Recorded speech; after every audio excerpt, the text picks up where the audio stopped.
Hi, I'm Dr. Gabe Keeney from the Soil Health Labs. This video series is in support of the NRCS Conservation Practice on Cover Crops, number 340. This video is in a 7-part series, so make sure you watch any preceding videos in this series before you watch this one. In this video, Jason and I walk through the calculations step by step. All right, so we've determined that the circumference of the drive tire in feet is 8 feet. Now we're going to multiply that by the row spacing. Our row spacing is 7.5 inches, but we need to convert that to feet. So that would be 0.625. And then we will multiply that by the wheel, the 20 revolutions that we turned on the drive wheel.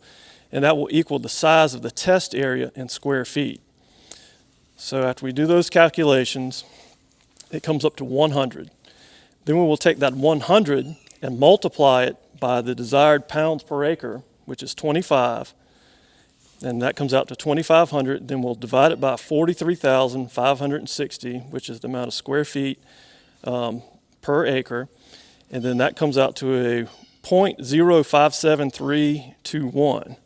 To get a better number to work with, we're going to convert that into grams. So we'll multiply that number by 454, and that comes up to 26.05. So that means we need to collect 26 grams of cover crop seed to equal 25 pounds per acre. 26 grams in those 20 turns. That's right. So with these calculations, it comes out to almost a 1-to-1 ratio, but that's not always going to be the case. That's not always the case because, if your tire was smaller, it might be a little bit less, and of course if your tire was larger, but it's always going to be around almost that 1-to-1 once you do the grams conversion. And once you already determine what this all is on your grain drill, just write it down. But then you can almost know, well, if I'm shooting for 25 pounds an acre, all I need to know is when I do the catch, I just need to shoot for 26. So once you do the first calibration, it's something you can always remember and just go back to. And now we will weigh in grams what we collected. So we're at 27. So it shows you we're pretty close right there. We could dial it down a little bit, but I wouldn't mess with it. What I've noticed when you try to start getting in by 1 gram plus or minus, that it's very tough. The particular isn't necessarily worth the effort. That's right. We could do that same calibration or turn the wheel 20 more times, and the next mix might be 27, it might be 28. So I would leave it there. Now let's say it was 30, or let's say it was 22.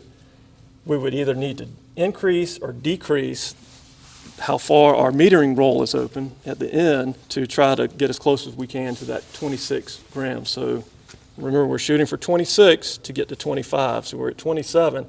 I would like to always be maybe a little over than a little below, because usually when I order my cover crop seed, I usually get maybe 5 to 10% more, because I would always like to shoot for being on the high side than the low side.